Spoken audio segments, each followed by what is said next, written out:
आप देख रहे हैं श्री हरि कृपा आश्रम चैनल। संस्थापक स्वामी श्री हरि चैतन्य पुरी जी महाराज।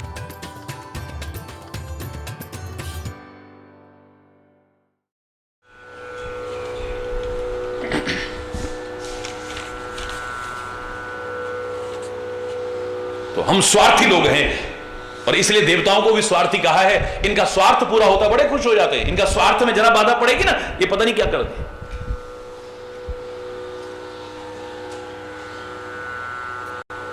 देवराज इंद्र की जरा सी पूजा बंद हुई थी तो भगवान कृष्ण तक से पंगा ले लिया था उसने। बोलना 7 दिन मूसलाधार वर्षा करना। इतनी बुद्धि खराब हो गई है, अब इतनी बुद्धि खराब हो गई है, जरा अपने स्वार्थ में बाधा पड़ी है। ब्रज को डुबो दूंगा, ब्रजवासियों को डुबो दूंगा, ब्रजराज को डुबो। हरि बोल। वो जिसका रखवाला हो उसका बाल भाका कौन कर सकता है? बाद में आकर के चरणों में गिरा, क्षमा याचना की, एक अलग विषय है। इनके मन के अनुकूल हो गया, बड़े खुश। जरा मन के विपरीत हो गया तो फिर देखो। तो इतने तभी कहा है कि सुर नर मुनि जन की यह रीति, स्वार्थ लाग करहि सब प्रीति। स्वार्थ के प्यार करते हैं, इनका प्यार नहीं। ज्यादातर देखोगे तो आप, चाहे वो मनुष्य हो, चाहे मुनि हो, चाहे देवता हो, निस्वार्थ प्यार अगर देखा जाए का हो सकता है, एक संत का हो सकता है, एक सज्जन का हो सकता है, या सेवक का हो सकता है, किसी और का। उनका कोई स्वार्थ नहीं। स्वार्थ है तो वो संत नहीं होगा, स्वार्थ है तो वो भक्त नहीं होगा, स्वार्थ है तो वो सेवक नहीं हो सकता है। हरि बोल। अभी ऐसा हुआ नहीं था, खाली मन में लगा हाँ अब क्या होगा अगर भरत के कहने पर राम वापस लौट गए, हमारा काम अधूरा रह जाएगा। तो क्या क्या सोचने लग गए, क्या क्या प्रयास करने लग गए। और अब देखा कि भरत ने कह दिया राम जो कहेंगे वही हो। भरत वचन सुचि सुनि सुर हर्षे। और वही देवता है, ये कोई और नहीं है। बड़े खुश हो गए भरत के पवित्र शब्दों को सुनकर के। मन इतना हर्षित हुआ है। साधु सराही। भरत तो बड़ा सज्जन है, भरत तो बड़ा साधु स्वभाव का है, भरत तो परम भक्त है। सुमन सुरवर से पुष्प वृष्टि करने लगे। असमंजस बस अवध निवासी, प्रमुदित मन तापस बनवासी। हां, अयोध्यावासी बड़े असमंजस में आ गए कि अब पता नहीं राम वापस लौटेंगे या नहीं लौटेंगे। लेकिन जंगल के तपस्वी बड़े खुश हुए हैं, जंगल के निवासी बड़े खुश हुए हैं। राम नहीं जाएंगे, अब हमारा साथ और मिलेगा प्रभु का। हरि बोल।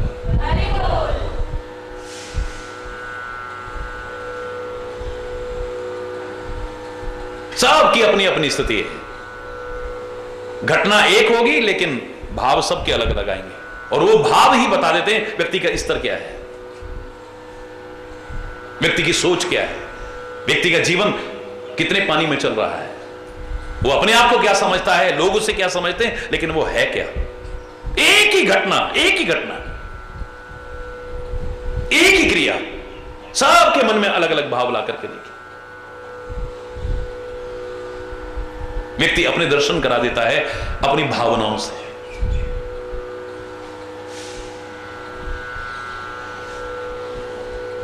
और सांसारिक वस्तु घटनाओं की तो बात छोड़िए, तुलसी तो यहां तक कहते हैं जिनके रही भावना जैसी, प्रभु मूर्ति देखी तिन तैसी। जिनकी भावना जैसी होगी भगवान वैसे ही दिखाई देंगे। फिर भगवान अलग अलग नहीं है, सबको अलग अलग नजर आते हैं। सबको, सब अपनी अपनी भावना का खेल है। वही राम जब जनकपुर में धनुष यज्ञशाला में पहुंचे हैं तो किसी को नन्हे से बालक नजर आ रहे थे। कितने प्यारे बच्चे हैं, कितने प्यारे बच्चे हैं, कितने सुंदर बच्चे हैं। किसी को अपने सगे संबंधी नजर आ रहे हैं, ऐसे लग रहा है कि बिल्कुल अपने। भक्तन इष्ट देव समत्राता, भक्तों को अपने इष्ट देव के समान रक्षक नजर आ रहे हैं। योगी न परम तत्व में भाषा, जो योगी लोग बैठे थे उनको परम तत्व स्वरूप दिखाई दे रहे हैं। रहता असुर छो निपवेशा, तिन प्रभु प्रगट काल समदेखा। वहां पर कुछ राक्षस नकली वेश राजा का बना करके बैठे थे, उनको तो काल के समान नजर आ रहे हैं, भयानक नजर आ रहे हैं। राम भयानक है या कोमल है? जिसकी जैसी भावना थी उसको वैसे ही नजर आ रहे हैं। किसी को कोमल नजर आ रहे हैं, किसी को कठोर नजर आ रहे हैं, किसी को बड़े सुहावने नजर आ रहे हैं, किसी को भयावने नजर आ रहे हैं।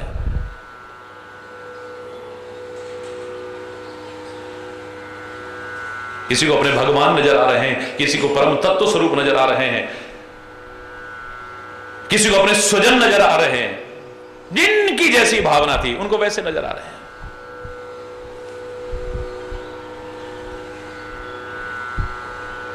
भरत ने खाली इतने शब्द कहे हैं, सब अपने अपने भाव व्यक्त कर देते हैं। सबकी स्थिति अंदर की बिल्कुल अलग अलग है। उतना कहने पर ही देवता बड़े खुश हो गए, अब हमारा काम बन गया।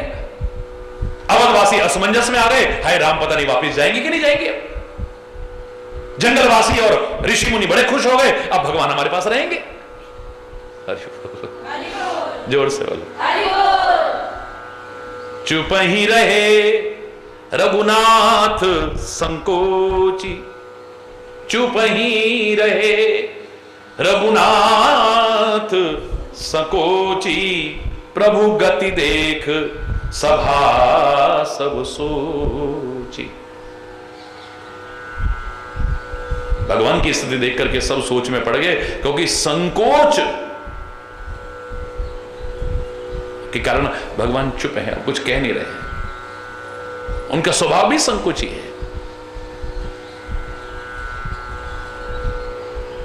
कुछ नहीं कह पा रहे हैं।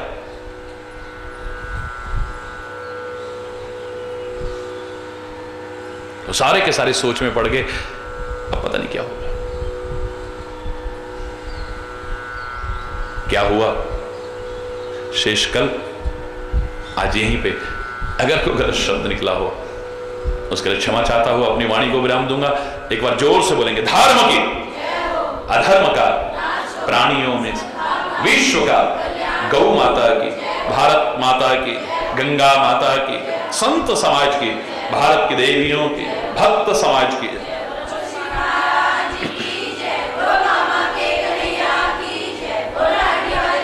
बोल वृंदावन बिहारी लाल की जय। जय जय श्री राधे श्याम राम राम। हरि बोल हरि बोल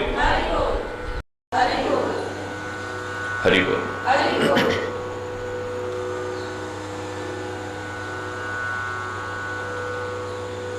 सेवक के जो भाव होने चाहिए, एक भक्त के जो भाव होने चाहिए, एक प्रेमी के जो भाव होने चाहिए,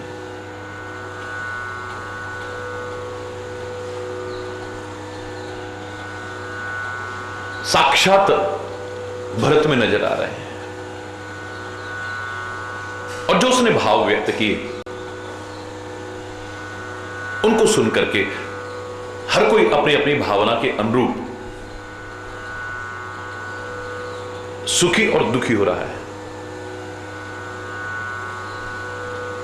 शब्द बड़े प्यारे हैं, लेकिन जो जिस भावना से देख रहा था उसको वैसे ही लग रहे थे। और मैंने कल भी आपसे कहा कि सामने की कोई भी वस्तु हो, पदार्थ हो, व्यक्ति हो, परिस्थितियां हो, घटना हो, यहां तक कि परमात्मा भी, हमारी जैसी भावना होगी हमें वैसा ही नजर आएगा। और गलत नहीं कहा, जिनके रही भावना जैसी हरिमूर्ति देखी तिन तैसी। जैसी जिनकी भावना हो, परमात्मा भी अगर उनके सामने खड़े हो वैसे ही देखता है। भावनाएं अच्छी बने, क्योंकि परमात्मा जो वश में है, तुलसी कहता भाववश्य भगवान, भाव के वश में ही है। अगर भाव आपके अच्छे हैं तो परमात्मा दूर नहीं आपसे। किसी कवि ने बड़े सुंदर भाव कहे थे, परमात्मा के कि भाव का भूखा हूं मैं और भाव ही बस सार है, भाव से मुझको भजे तो भाव से बेड़ा पार है, भाव बिन सुनी पुकारों को कभी सुनता नहीं और भाव की एक टेर भी करती मुझे लाचार है। अन्न धन और वस्त्र भूषण कुछ न मुझको चाहिए, भाव से एक पुष्प भी दे वो मुझे स्वीकार है।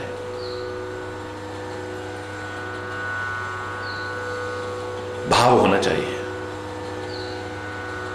और जैसा भाव बनाओगे, मैंने एक बार उदाहरण सुनाया था, बहुत पहले की बात है कि जंगल में से एक व्यक्ति निकल रहा हो,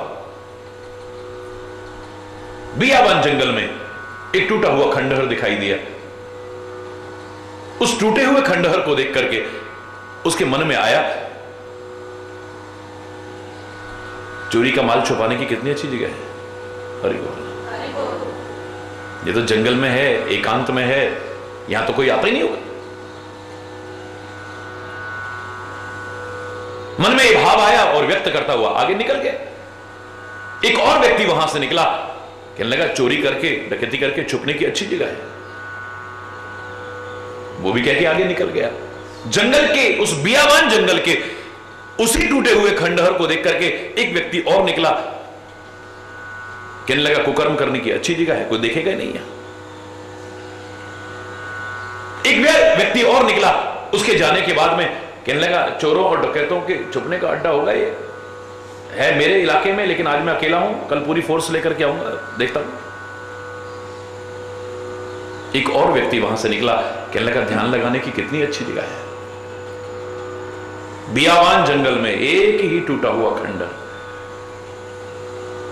एक व्यक्ति को चोरी का माल छुपाने की जगह नजर आ रहा है, एक को चोरी और डकैती करके छुपने की जगह नजर आ रहा है, एक को कुकर्म करने की जगह नजर आ रहा है, एक व्यक्ति को चोरों और डकैतों का अड्डा नजर आ रहा है, एक व्यक्ति को ध्यान लगाने की बड़ी अच्छी जगह नजर आ रहा है। वो खंडहर किस लिए है कोई नहीं जानता है, कब बना कोई नहीं जानता, किसने बनाया कोई नहीं जानता, किस लिए बनाया कोई नहीं जानता है, लेकिन जैसे जिसके भाव थे वही उजागर करता हुआ चला जा रहा है। अवश्य उस व्यक्ति के मन में आता होगा कोई शांत जगह मिले, एकांत जगह मिले, थोड़ी देर बैठ करके मैं ध्यान करूं। उपयुक्त जगह नजर आई, अपने आप मन में भाव आ गया, ध्यान लगाने की अच्छी जगह है, चोरी का माल होगा पास में, सही जगह नजर नहीं आ रही थी छुपाने के लिए, उपयुक्त जगह नजर आई, एकदम से मन में भाव आया, कहीं ना कहीं वो उससे जुड़ा हुआ है। पुलिस या सीआईडी वाला होगा तो सीधे सीधे कहेगा ये चोरों और डकैतों का अड्डा होगा।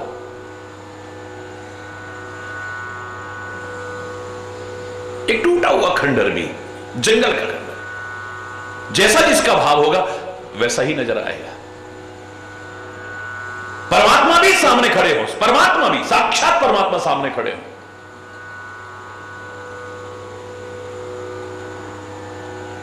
जैसे जिसके भाव होंगे वैसा नहीं। इस संसार का एक व्यक्ति ही नहीं,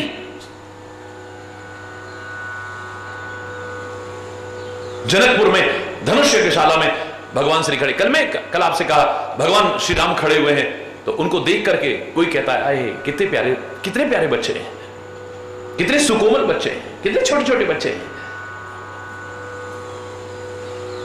दूसरा कहता है हमें तो अपने सगे संबंधी नजर आ रहे हैं। तीसरा कह रहा है हमारी रक्षा करने वाले भगवान है, ये हमें तो भगवान नजर आ रहे हैं। जो योगी लोग बैठे थे कह रहे परम तत्व स्वरूप है, कोई और नहीं है ये। कुछ राक्षस नकली राजा का वेश बना करके स्वयंवर में भाग ले रहे थे, बस उनको तो डर लगने लगा। तीन प्रभु प्रकट काल सम, उनको तो काल के समान दिखाई दे रहे हैं। ऐसा लग रहा है कि हमारे प्राण निकल जाएंगे इनको देखकर, डर के मारे उनकी हालत खराब है। किसी को कोमल कोमल बच्चे नजर आ रहे हैं, किसी को सगे संबंधी नजर आ रहे हैं, किसी को भगवान नजर आ रहे हैं, किसी को परम तत्व स्वरूप नजर आ रहे हैं, किसी को काल के समान दिखाई dे रहे हैं। राम तो एक ही है, लेकिन जैसी जिसकी भावना है उसको वैसे ही दिखाई दे रहे हैं।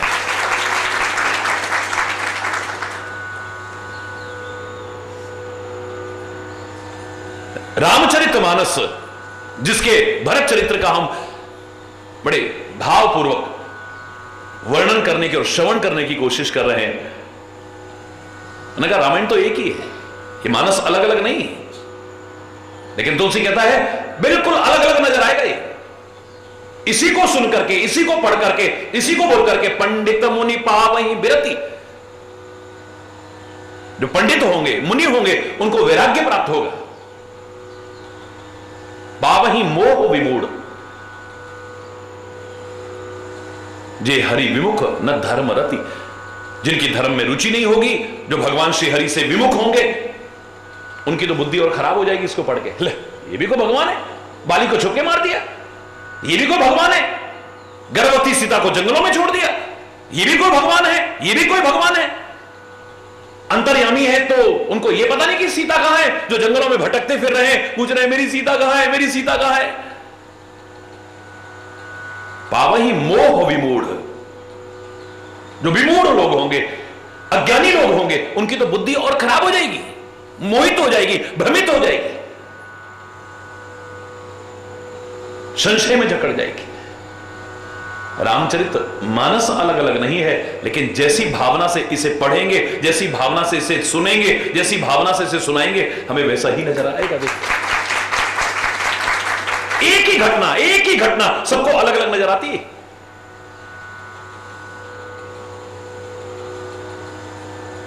मैंने एक बार सुनाया था, याद करिए, कि जब पुल का निर्माण हो गया सागर पर, भगवान श्री राम सारे वानरों से कहने लगे, अरे वानरों, क्या चमत्कार कर दिया तुमने, अद्भुत चमत्कार, विश्व का 8वां आश्चर्य, पानी पर पत्थर तैर रहे हैं, सागर पर सेतु बन गया है, वाह वाह वाह वाह, कमाल है।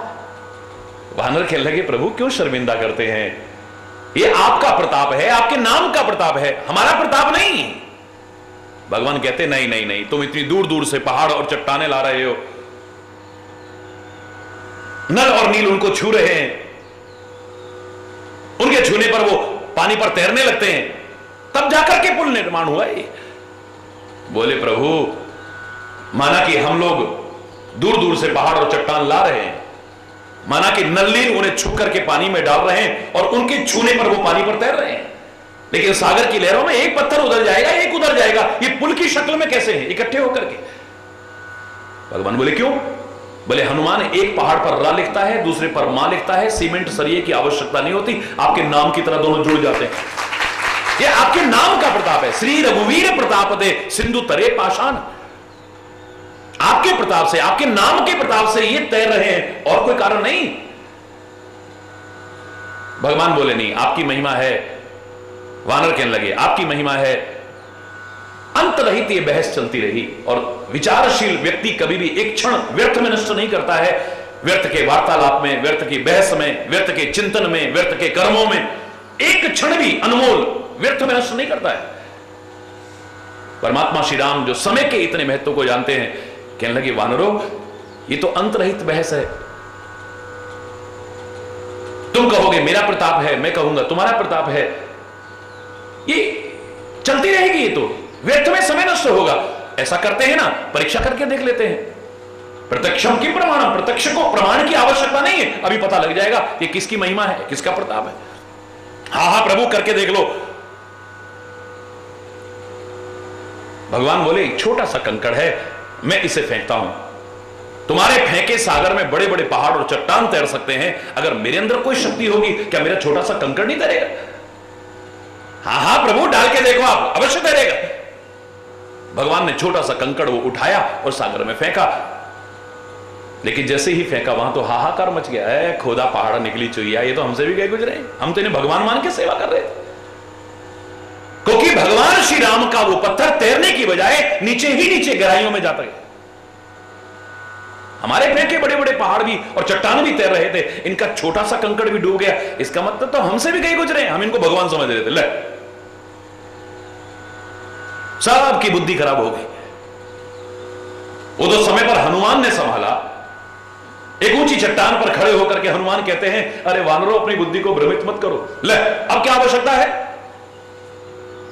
अपनी आंखों से देख लिया है, प्रत्यक्ष देख लिया है, इनमें कोई शक्ति नहीं है। अरे तुम्हारे फेंके बड़े बड़े पहाड़ और चट्टान भी क्यों तैर रहे हैं और श्री राम का छोटा सा कंकड़ फेंका हुआ भी क्यों डूब रहा है? जानते हो? तो अब जानना क्या शेष रहा? सामने है, हमारे फेंके बड़े बड़े पहाड़ और चट्टान भी तैर रहे हैं और इनका छोटा सा कंकड़ भी डूब गया। इनमें कोई शक्ति नहीं है। मैं बताता हूं, तुम्हारे फेंके बड़े बड़े पहाड़ और चट्टान क्यों तैरे और इनका छोटा सा कंकड़ भी क्यों डूबा? इसमें बताने की क्या आवश्यकता है? बोले सुन तो लो। हनुमान बड़े प्यार से कहते हैं, अरे वानरों, जिसे तुम दुनिया वाले इस भवसागर में एक बार फेंक दोगे, ठुकरा दोगे, छोड़ दोगे, वो तो ये पहाड़ और चट्टानों की तरह इस भवसागर में तैर के ऊपर आ जाएगा। तुम जिसे ठुकरा दोगे, तुम जिसे छोड़ दोगे, वो तो उबर करके ऊपर आ सकता है, लेकिन जिसे परमात्मा ही फेंक देंगे, परमात्मा ही ठुकरा देंगे, जिसे परमात्मा ही छोड़ देंगे, वो उसके उबरने की संभावना कहां? वो तो डूबेगा ही डूबेगा। वो तैरेगा कहां से? अब घटना एक ही है, भगवान का फेंका छोटा सा कंकड़ डूब गया। सारे वानरों की बुद्धि खराब हो गई, उनकी श्रद्धा खत्म हो गई, उनका विश्वास खत्म हो गया, उनकी आस्था खत्म हो गई। और हनुमान ने कितना सुंदर भाव, ये काहे का परिणाम है? भाव। जिस ही भावना से देखेंगे, कोई भी घटना हो, कोई भी क्रिया हो, हमारी जैसी भावना होगी, हमें वैसा ही नजर आएगा। याद रखना। और इससे अच्छा नहीं हो सकता, एक आम व्यक्ति की भावना नहीं है। भगवान भी अगर यहां पर बैठे हो, तुलसी तो यहां तक कहने में संकोच नहीं, भगवान की भी जैसी भावना होगी, ये दुनिया उसी की बनाई है, लेकिन उसको वैसी नजर आएगी। इससे ज्यादा और उदाहरण क्या देंगे? श्री राम सागर के किनारे लेटे हुए हैं, हनुमान और अंगद चरण दबा रहे हैं, सारे वानर देख देख करके खुश हो रहे हैं। अचानक भगवान श्री राम के चेहरे पर बहुत दिन बाद मुस्कुराहट आई, अब बड़े खुश सारे। आज भगवान बहुत दिन बाद प्रसन्न, वरना उदास उदास दिखते हैं, उदास उदास दिख रहे हैं, पता नहीं क्या। कभी अयोध्या को याद करके रोने लगते हैं, कभी पिता को याद करके रोने लगते हैं, कभी सीता को याद करके रोने लगते हैं, लेकिन आज बहुत दिन बाद इनके चेहरे पर थोड़ी मुस्कुराहट है। सब बड़े खुश हुए, लेकिन अचानक रात्रि का समय है, पूर्णिमा का दिन है, पूर्ण चंद्र खिला हुआ है, उस शीतलता भरे वातावरण में, बड़े उज्जवल और धवल जो प्रकाश आ रहा है, उस वातावरण में अचानक भगवान श्री राम फिर उदास हो गए। सारे कहने लगे, प्रभु इतने दिन बाद आप प्रसन्न दिखाई दिए, बड़ा अच्छा लग रहा था, आप फिर उदास हो गए, हमें बहुत बुरा लगा। आप बताइए ना, आप इतने खुश हुए, क्या वजह थी? हम वही वजह हमेशा रखा करेंगे, लेकिन अचानक आप फिर उदास हो गए, क्या कारण हो सकता है? हमसे कोई गलती तो नहीं हो गई है? भगवान श्री राम कहते हैं, अरे वानरों, मैं इस पूर्णिमा के खिले चांद को देख रहा था, पूर्ण खिले हुए चांद को देख करके बड़ा मन प्रसन्न हुआ। कितना शांत है, कितना उज्जवल है, कितना धवल है, कितना शीतल है। मेरे अंदर बड़ी प्रसन्नता हुई इसे देख करके। लेकिन अचानक जब इसमें काला धब्बा देखा ना, तो मेरे मन में आए, इसमें काला धब्बा क्यों है? इस चंद्रमा में भी काला धब्बा? इतने सुंदर चंद्रमा में, इतने उज्जवल चंद्रमा में, इतने धवल चंद्रमा में काला धब्बा क्यों है? लो प्रभु, इसमें कौन सी बात है? आप खुश हो जाओ बस। आप खुश बड़े अच्छे लगते हो, आप उदास अच्छे नहीं लगते हो, आप प्रसन्न प्रसन्न रहिए। प्रभु काला धब्बा क्यों है वो तो हम बता देते हैं, बताओ ना। बोले प्रभु इसको कलंक का टीका लगा हुआ है, अपने गुरु बृहस्पति की पत्नी के प्रति इसके मन में गलत भावना है, उसका कलंक का टीका लगा है इसको। दूसरा बोला नहीं नहीं प्रभु, बात ये नहीं है, ये काला धब्बा क्यों नजर आ रहा है वो मैं बताता हूं, लेकिन आप प्रसन्न हो जाइए। तुम बताओ भाई, चंद्रमा में काला धब्बा क्यों है? बोले प्रभु विधाता ने जब सारी सृष्टि बनाई तो चंद्रमा को भी बनाया, चंद्रमा बहुत सुंदर बन गया, इसको नजर ना लग जाए कहीं। तो जैसे मां अपने सुंदर बच्चे को टीका लगा देती है ना, ऐसे ही विधाता ने काला टीका लगा दिया और कुछ भी नहीं। तीसरा बोला नहीं प्रभु, चंद्रमा में काला धब्बा क्यों है वो तो मैं बताता हूं आप, लेकिन आप प्रसन्न हो जाइए बस, आप उदास अच्छे नहीं लगते। आप बताओ चंद्रमा में काला धब्बा क्यों है? बोले प्रभु जब विधाता ने कामदेव का निर्माण किया, सबसे सुंदर पुरुष बनाया, तो सोचा कि उसकी स्त्री भी सबसे सुंदर होनी चाहिए। तो उसकी पत्नी रति का जब मुख निर्माण करने लगे तो कहने लगे कहां से सामान लाऊं? बोले चंद्रमा सबसे सुंदर है, इसका सार भाग हरण करके इसका चेहरा बनाता हूं। तभी कोई सुंदर हो तो लोग कह देते चंद्रमुखी, हरि बोल। तो चंद्रमा जैसा मुख बनाता हूं इसका, सुंदर सुंदर। तो मैंने, उसने, विधाता ने क्या किया, चंद्रमा का सार भाग हरण किया और रति का मुख निर्माण कर दिया, बड़ी सुंदर बनाई। लेकिन जो सार भाग लिया उससे छिद्र हो गया, छेद हो गया चंद्रमा में, और उस छेद के पीछे से आकाश दिख रहा है, वही काला काला नजर आ रहा है, और कुछ भी नहीं है प्रभु। नहीं नहीं प्रभु, चंद्रमा में काला धब्बा क्यों है, उसका कारण कुछ और है, लेकिन आप प्रसन्न हो जाइए। तुम बताओ भाई, चंद्रमा में काला धब्बा क्यों है?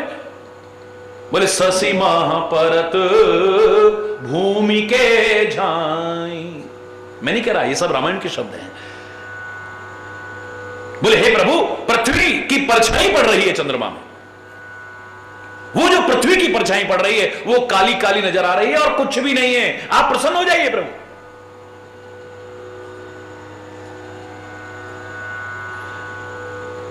भगवान बोले कोई निष्कर्ष नहीं निकल पा रहा चंद्रमा में काला धब्बा क्यों है, ऐसा करता मैं बताता हूं। हरि बोल, जोर से बोल, और बड़े ध्यान से सुनिएगा, सावधान होकर के सुनिएगा, मति भ्रमित मत कर लीजिएगा। यहां पर खाली यह बताने का प्रयास किया है कि भगवान भी जैसी भावना से देखेगा दुनिया उसको वैसी नजर आएगी। भगवान श्री राम कहते हैं चंद्रमा में काला धब्बा क्यों है, मैं बताऊं? बोले प्रभु आपके मुख से सुनने को मिले, हमें और क्या चाहिए, आप बताइए ना, चंद्रमा में काला धब्बा क्यों है? भगवान कहते हैं कि चंद्रमा और विष दोनों मां जाए भाई बहन हैं,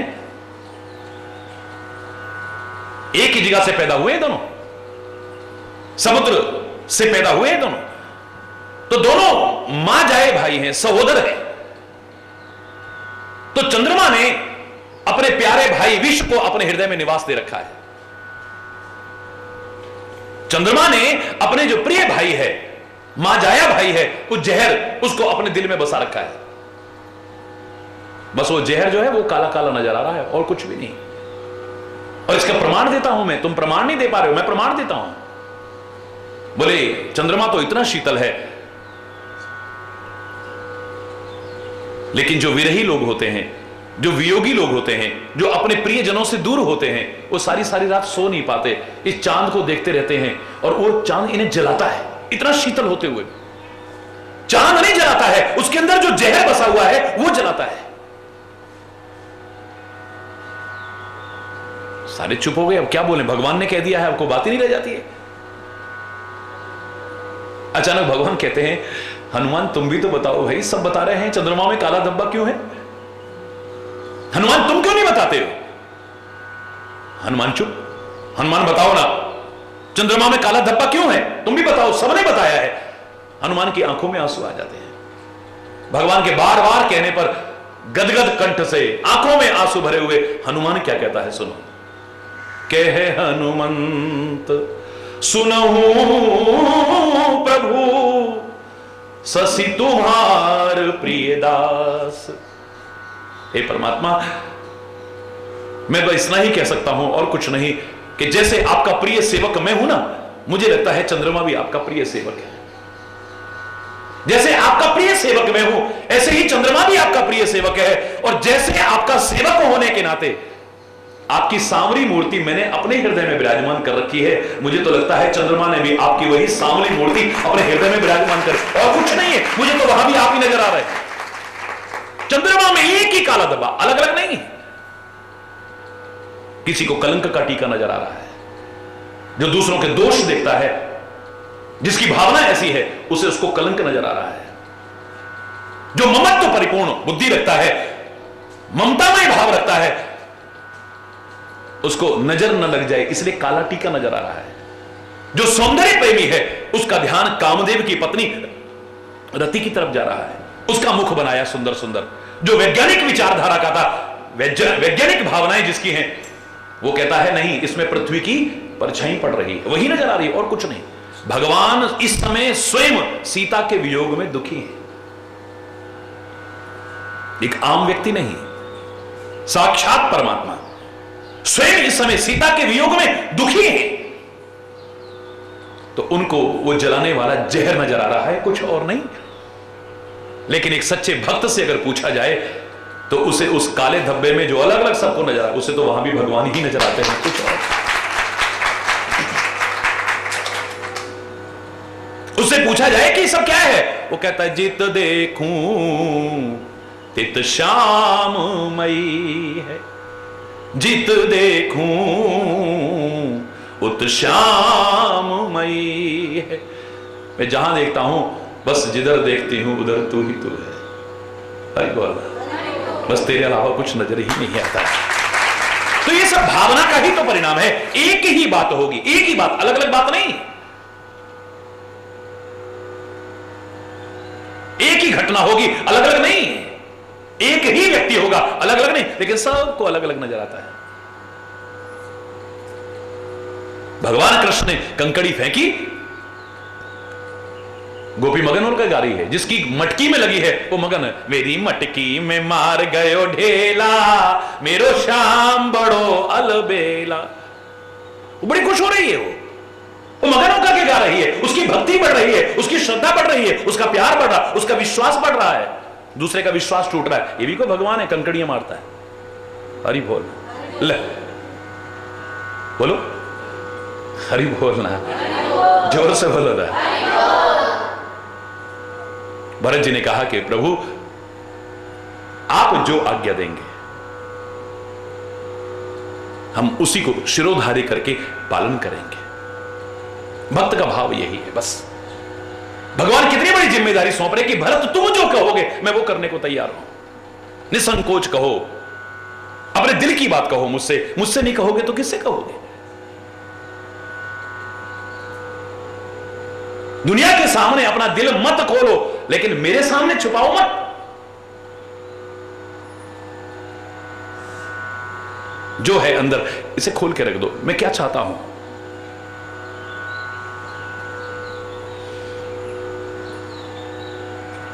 तुम जो कहोगे हे भरत मैं वही करूंगा, क्योंकि गुरुदेव की भी आज्ञा वही है। हां इतना जरूर है, मुझे संकोच है, मेरे मन में दुविधा है कि पिता ने इतना बड़ा त्याग कर दिया, अपने प्राण गंवा दिए, मुझको गंवा दिया, लेकिन वचन का पालन किया है। उस वचन का परित्याग कैसे करूं? हां उससे भी ज्यादा दुविधा यह है कि भरत तुम्हारे प्यार को कैसे ठुकराऊं मैं? तुम प्यार से मुझे लेने आए हो, मैं उसका पालन करूं या पिता ने जो वचन दिया है उसका पालन करूं? यह दुविधा जरूर है मेरे, लेकिन फिर भी गुरुदेव की आज्ञा है और गुरुदेव की आज्ञा का पालन करना, शिरोधार्य करके पालन करना, बिना किसी प्रकार की कल्पना और जल्पना के बिना किसी प्रकार की बहस में पड़े बिना आज्ञा पालन करना हमारा पुनीत कर्तव्य है। इसलिए तुम जो कहोगे मैं सहर्ष करने को तैयार हूं। बोलो तुम। भरत कहता है हे स्वामी अगर मैंने आपको दुविधा में डाल दिया तो मेरे लिए शर्म की बात होगी। सेवक का काम परमात्मा को, अपने स्वामी को, अपने गुरु को, अपने प्रभु को सुख पहुंचाना है, दुख पहुंचाना नहीं। आपके हृदय में अगर दुख पहुंच रहा है तो फिर मेरी सेवा का लाभ क्या है? सो सेवक लख लाज लजाई, जो अपने स्वामी को धर्म संकट में डाल दे या स्वामी की आज्ञा को शिरोधार्य ना करे, आगे से जवाब दे, उसको देख करके तो सो सेवक लख लाज लजाए। शर्म भी शर्मा जाती है उसके आगे। इतनी शर्मिंदगी की बात है।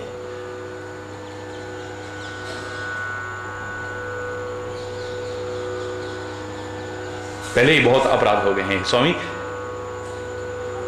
अगर मुझसे पूछना चाहते हो तो मैं इतना ही कहूंगा, आपने कहा था मन प्रसन्न करके, संकोच त्याग करके तू जो कहे हम मानने को तैयार है, लेकिन मैं आपसे कह रहा हूं प्रभु प्रसन्न मन सकुच तज।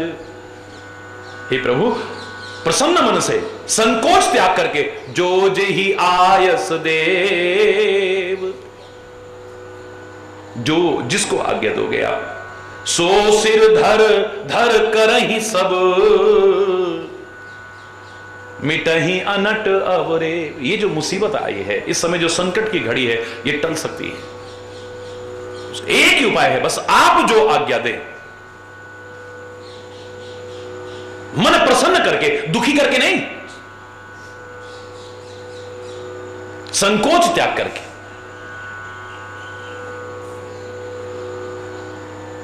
जिसको जो आज्ञा देंगे सब उसका पालन करेंगे प्रभु। और ये घड़ी टल जाएगी जो हमारे सामने आई है, सबके सामने आई है, अयोध्या के सामने आई है। तो कृपा करके आपको, तो भाव की जो मैं बात कर रहा था, भरत के वचन सुन करके देवता बड़े खुश हो गए। अब बात एक ही कही है, कहने वाला भी एक ही है, देवता बड़े खुश, अब हमारा काम बन गया।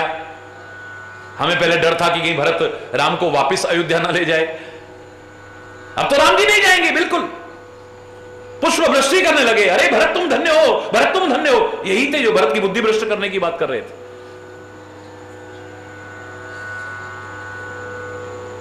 वो बड़े खुश हो गए। अवधवासी उसी बात को सुनकर के असमंजस में पड़ गए, अब पता नहीं क्या हो।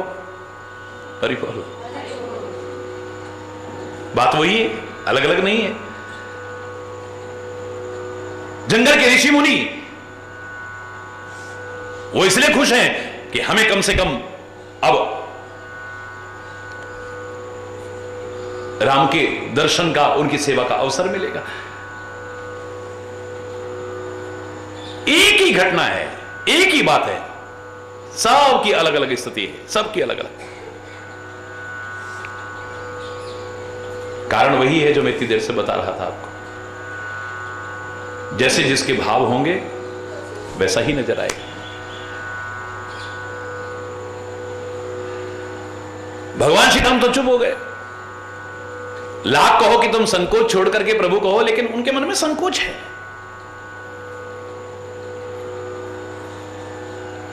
स्वभाव ही संकोची स्वभाव है उनका। तो श्री राम चुप हो गए और प्रभु की ये दशा देख करके सारे सोच वश हो गए।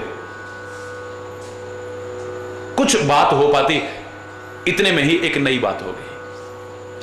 कुछ दूत आए और उन्होंने संदेशा दिया कि महाराजा जनक आ रहे हैं। अरे महाराजा जनक के दूत आए हैं।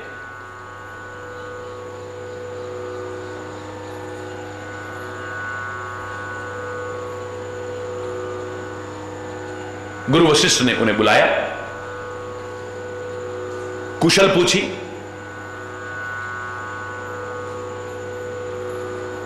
और ज्ञान की नगरी में रहने वाला वो दूत भी, वो सेवक भी ज्ञान परिपूर्ण है।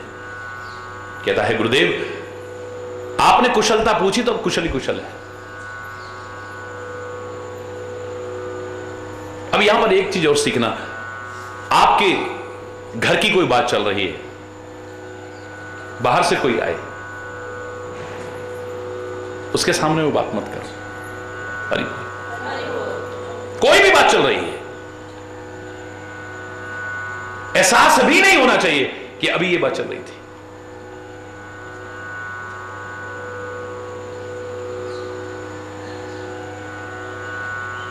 समझदारी इसी में है।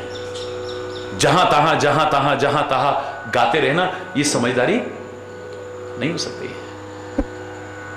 हमारे घर में क्या बात, बाहर अब श्री राम से सब पूछते हैं आप जंगल में इतने कष्ट क्यों उठा रहे हो? तो बार बार क्या कहते हैं, हम पितु वचन मान वन, हम पिता के वचन मान करके वन में आए। अब प्रश्न उठता है, पिता ने वचन दिया था क्या? वचन तो कैकेयी का है। अरे बोल। लेकिन अगर हम घर की बात बाहर इस तरह से कहेंगे तो लोग क्या कहेंगे, इनके पिता मां के अधीन है क्या, जोरू के गुलाम है क्या? ये भी नहीं देखा कि उसने इतनी बार गलत बात कह दी, उसको भी मान लो। हालांकि घर में एक दूसरे की बात मानना इसका तात्पर्य नहीं कि आप गुलाम हो गए। याद रखना इस बात को। मेरे से अगर पूछे, मैं इतना ही कहूंगा, ये तो गाड़ी के दो पहिए हैं, दोनों बराबर होकर के चलने चाहिए, छोटे बड़े नहीं है कोई भी। तो फिर गुलामी का सवाल कहां से आ गया? लेकिन ये नहीं कि अगर कोई गलत भी कह रहा है तो उसे मान लो और घर में बिल्कुल इस तरह का माहौल कर दो, बिल्कुल भी नहीं। लोगों में मेरे पिता के पौरुष पर चर्चा होगी, इतना अधीन है अपनी घरवाली के।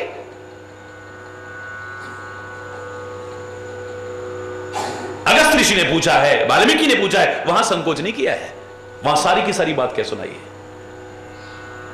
या तो गुरु के सामने महापुरुषों के सामने या परमात्मा के सामने तो छुपाना भी मत, सब खोल करके रख दे। बाकी जहां तहां घर का ही नहीं घट का भी भेद हर एक के सामने मत कहा करो। घर का ही नहीं घट का भी। अरे बोल, मूक रहना बोलना मत हर किसी के सामने, बार बार कहा करता हूं, मूक रहना बोलना मत हर किसी के सामने, अपनी हृदय निधि खोलना मत हर किसी के सामने। आंख से मोती ढुलकते मोल इनका कौन जाने, तू इन्हें चुपके संजोले ये बड़े अनमोल दाने। इस निठुर जग की तराजू पर हृदय को तोलना मत, मूक रहना बोलना मत। हरि बोल, जोर से बोलो। हर एक के सामने हृदय के भाव उजागर नहीं करने चाहिए।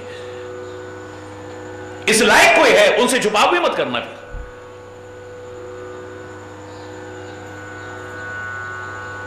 जो मैंने कहा था एक बार कि भगवान श्री राम का राज तिलक हो रहा था, सिंहासन पर बैठे हुए हैं तो सब स्तुति कर रहे हैं। तो रामायण में उस समय आता है मानस में कि वेद भी सशरीर आकर के प्रार्थना करते हैं।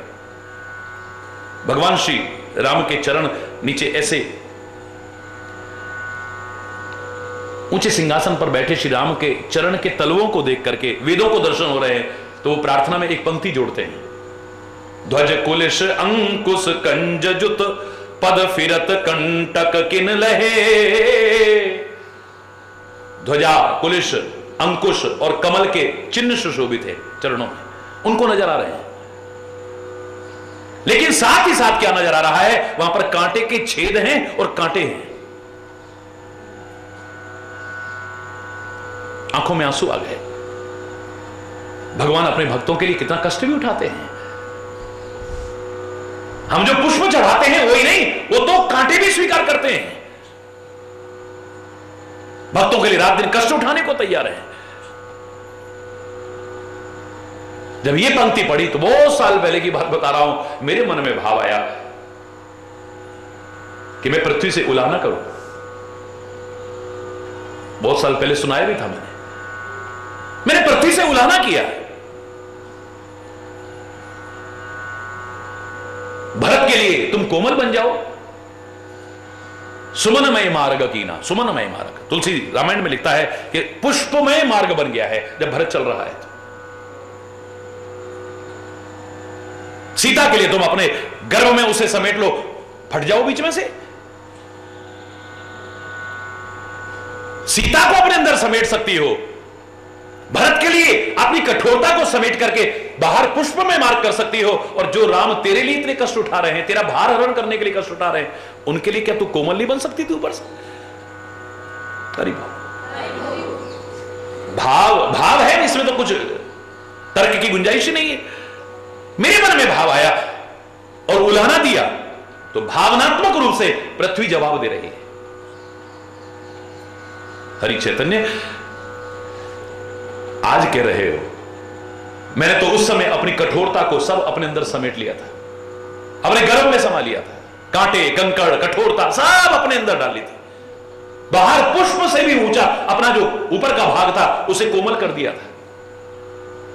लेकिन श्री राम ने जब पहला चरण ही मेरे ऊपर रखा, इतने कोमल चरण कि पुष्प की कोमलता भी फीकी पड़ गई उसके आगे। उन फूलों से भी श्री राम के पांव में घाव हो गया है। फिर मेरे मन में आया, दुनिया के सामने तो हमेशा मैं छुपाव करती रही, खाली दिखावा करती रही, अपने दिल का भाव कभी उजागर नहीं किया मैंने। मैं अंदर अंदर रोती हूं, इतने अत्याचार होते हैं, इतने अन्याय होता है, इतना अधर्म होता है, मैंने किसी के सामने कभी नहीं कहा, अंदर ही अंदर रोती हूं। तुम्हें दिख रहा है कि मेरा 3 भाग पानी है, कभी सोचा वो खारा पानी क्यों है? वो खारा पानी नहीं, मेरे आंसू हैं। किसी के सामने उजागर नहीं किया, लेकिन अंदर ही अंदर रोती रहती हूं मैं। 4था भाग भी मेरे नीचे पानी पानी है। हरि बोल, वो पानी नहीं, मेरे आंसू हैं। पहली बार कोई अपना आया है, उसके सामने भी दिखावा, फिर दिखावा करके उसको कुछ लाभ मिला होता तब तो कोई फायदा भी था। जब मेरे फूल में मार्ग करने से भी, पुष्प में मार्ग करने से भी उनके पैर में जख्म ही होने हैं, तो फिर मैंने फूलों को हटा दिया।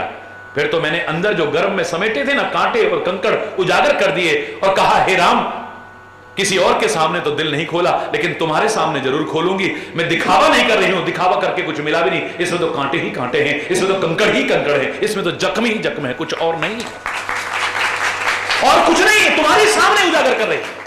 पहली बार कोई अपना आया है, उसके सामने भी दिखावा। अपना दिल खोल करके रख दिया मैंने, तो वो कांटे कंकड़ फिर से बाहर आ गए, और कोई वजह नहीं थी।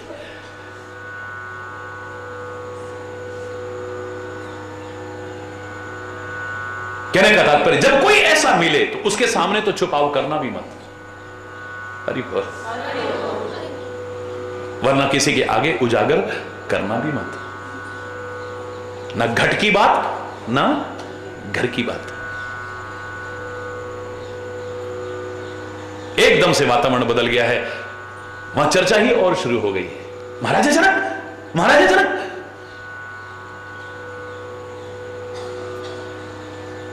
हाँ स्वामी, आप कुशलता पूछते हैं, आपका आशीर्वाद और आपका पूछना ही कुशलता है, वरना तो अवध नरेश के साथ ही कुशलता चली गई, अयोध्या की भी और जनकपुर की भी। ऐसे धर्मात्मा, ऐसे पुण्यात्मा, ऐसे महान आत्मा, असमय उनका जाना बहुत हृदय को भेद गया था, सारे जनकपुर निवासियों के और महाराजा जनक के भी। महाराजा जनक को देख करके जनकपुर वासियों को लगता था, इनका नाम विदेह कैसे रखा हुआ है, जिनको देह की सुध बुध नहीं है, जो परम ज्ञानी है, उसको वियोग तो किसी का होता ही नहीं, कबहू योग वियोग न जाके। लेकिन महाराजा दशरथ के वियोग से बहुत रोए, बहुत दुखी हुए, और जब पता लगा कि कैकेयी ने ऐसा किया है, उनके मन में बहुत पीड़ा पहुंची थी। मन में आया कि अयोध्या जाएं ना जाएं, बेटी वाले हैं, वहां जाना उचित होगा, ऐसे समय में नहीं होगा, उनके घर की बात है, एक मर्यादा वाली बात। लेकिन जब महाराजा दशरथ का निधन हो गया तो बर्दाश्त नहीं हुआ। महाराजा जनक ने कुछ दूत भेजे कि जाओ, जाकर के अवध में देख करके आओ। हमने सुना है भरत के राज तिलक के लिए सब हुआ है, राम को वनवास, और सीता इतनी सुकुमार, इतनी छोटी अवस्था में वो जंगलों में भटक रही है, लक्ष्मण भी। देख कर क्या हो, भरत कर क्या रहा है। लेकिन महाराज जब वहां दूत पहुंचे तो भरत आपको मनाने के लिए आ रहे थे, और भरत के बारे में जब सुना है तो दूतों के भी आंखों में आंसू आ गए कि हम संदेह कर रहे थे भरत पर, भरत जैसा तो ना हुआ था, ना है, ना आगे कभी होगा। परमात्मा के भक्त में कभी भी स्वार्थ नहीं हो सकता है। ऐसा परमार्थिक जीवन चरित्र सुना जब उन्होंने जाकर के महाराजा जनक को सुनाया, महाराजा जनक की आंखें फिर भर आईं, लेकिन अब भरत के प्रेम को देख करके, भरत का दोष नहीं है।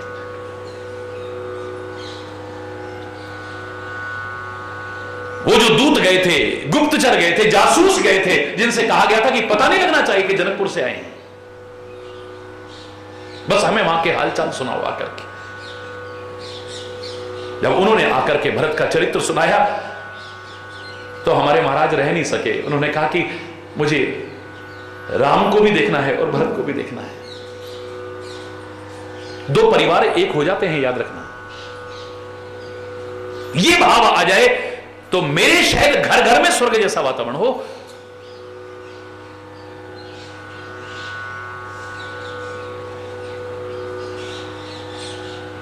जब खाली कन्या को शय देना शुरू करता है परिवार, तब गड़बड़ होता है। जिस दिन दोनों परिवारों के मन में किसी के भी दुख को देख करके दुख हो कि उस परिवार में सुख शांति रहे, समृद्धि रहे, खुशहाली रहे, वहां पर कोई परेशानी तो नहीं है। परिवार में क्या परेशानी, मेरी बेटी नहीं खाली, क्योंकि आप दो परिवार एक हो चुके हैं, तो सद्भाव कितना बढ़ता है शायद सोच भी नहीं सकते आप। उससे सम्मान कितना बढ़ता है शायद सोच भी नहीं सकते। और मैंने तो हमेशा कहा है बेटी वाले का सम्मान कभी कम नहीं होता है, और जो कम करते हैं, कम करके आते हैं, मूर्ख हैं वो लोग।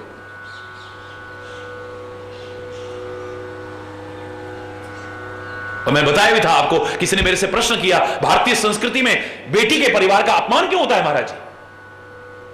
जब बारात आती है, पता नहीं क्या समझते हैं, घर में खाने को भी नहीं होगा, लेकिन वहां पर ऐसा व्यवहार करेंगे, अजीब सा करेंगे, अपमान करेंगे, तिरस्कार करेंगे, ऊट पटांग बोलेंगे, पता नहीं समझते क्या है उस समय।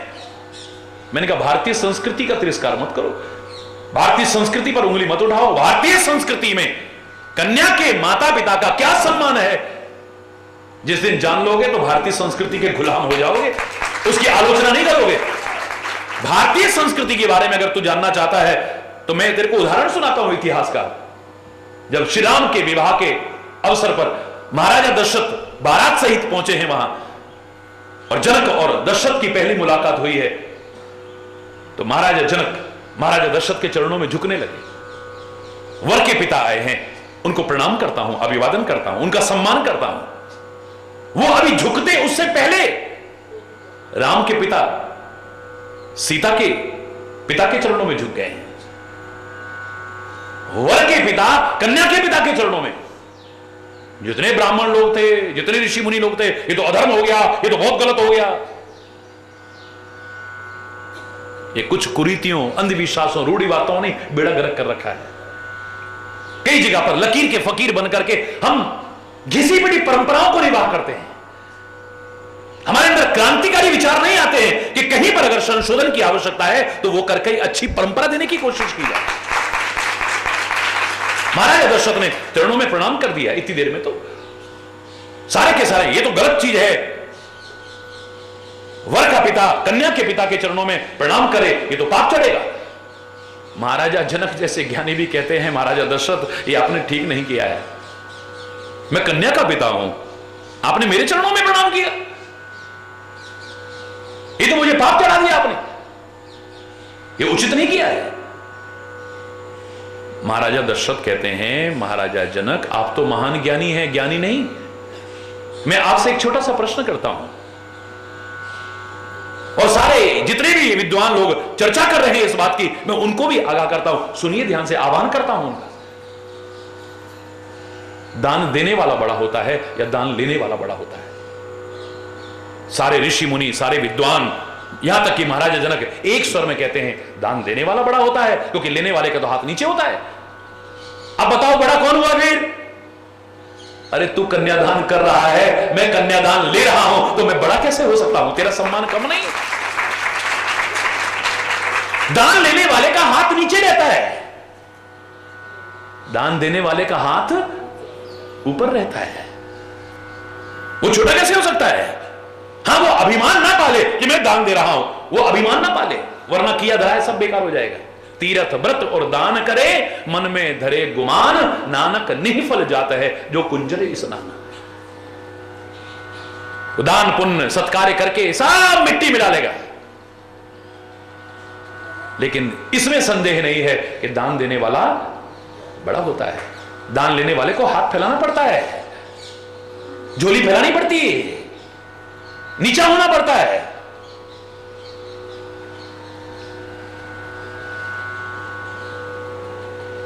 तभी तो जब दुनिया का मालिक छोटा सा रूप धारण करके बलि के द्वार पर आया था, गुरुदेव ने कहा था सब ले जाएगा, ये छोटा दिख रहा है, ये छोटा नहीं बहुत बड़ा है, मैं दूर तक की देख रहा हूं। बोले गुरुदेव, सारी दुनिया का मालिक अगर मेरे आगे मांगने आए तो ऐसे आए हुए मौके को कैसे चुन दूं? चाहे मुझे भी ले जाए, सब कुछ ले जाए।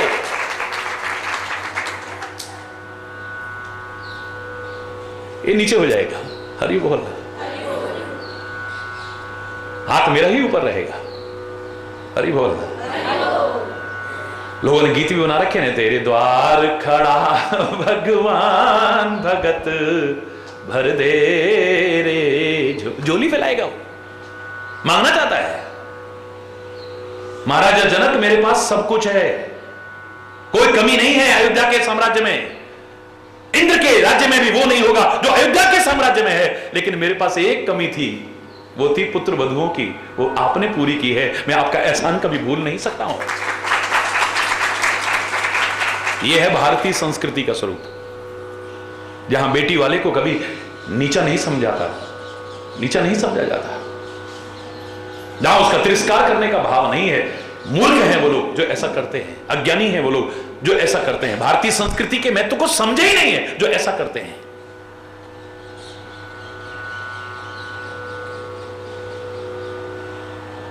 दो परिवार एक हो जाते हैं, दोनों परिवारों के सुख दुख एक दूसरे को भागीदार होना चाहिए।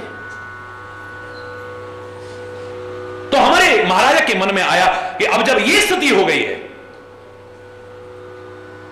तो हमें जाना चाहिए। लेकिन आपको कैसा लगेगा यह जानने के लिए हमें भेजा है। हरि बोल। रास्ते में विश्राम नहीं किया है महाराजा जनक ने, और किसी ने भी विश्राम नहीं किया है, लगातार चल रहे हैं तब से, जब से यह हालत सुनी है।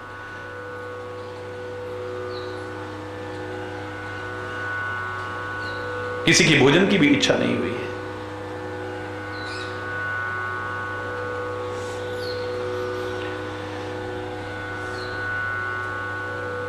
अब फिर सारे के सारे खुश, घटना एक ही है, सारे के सारे खुश। महाराज जनक आ गए, कम से कम कुछ दिन तो और रहने को मिलेगा भगवान के पास। लेकिन देवताओं की धुक धुकी फिर बंध गई, अब पता नहीं क्या होने वाला है। ऐसा ना हो कि राम फिर वापिस चले जाएं, उनके गड़बड़ ना हो जाए। हरि बोल। ये सारी धुक धुकी कब होती है? जब स्वार्थ आड़े आता है, याद रखना। परमार्थ जहां सामने आ जाएगा, किसी प्रकार का भी हृदय में इस प्रकार का अंदेशा रहेगा ही नहीं। हर घटना में, हर क्रिया में, हर हाल में उसकी कृपा के अलावा कुछ नजर ही नहीं आएगा।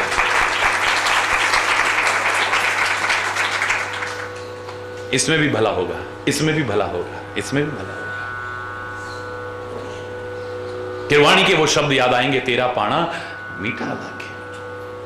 फिर ये नहीं कहेगा ऐसा क्यों कर दिया, ऐसा क्यों कर दिया, मेरे साथ ऐसा क्यों हो गया, मेरे साथ ही ऐसा क्यों हुआ भगवान, कभी नहीं कहेगा।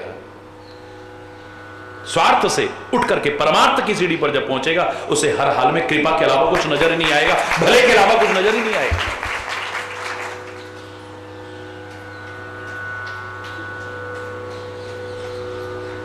क्या हुआ शेष? कल आज यहीं पर अगर कोई गलत शब्द निकला हो, उसके लिए क्षमा चाहता हुआ अपनी वाणी को विराम दूंगा। एक बार जोर से बोलेंगे, धर्म की, अधर्म का, प्राणियों में, विश्व का, गौ माता की, भारत माता की, गंगा माता की, संत समाज की, भारत की देवियों की, भक्त समाज की,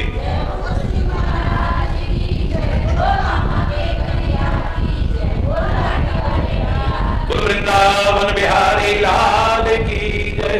जय जय श्री राधे।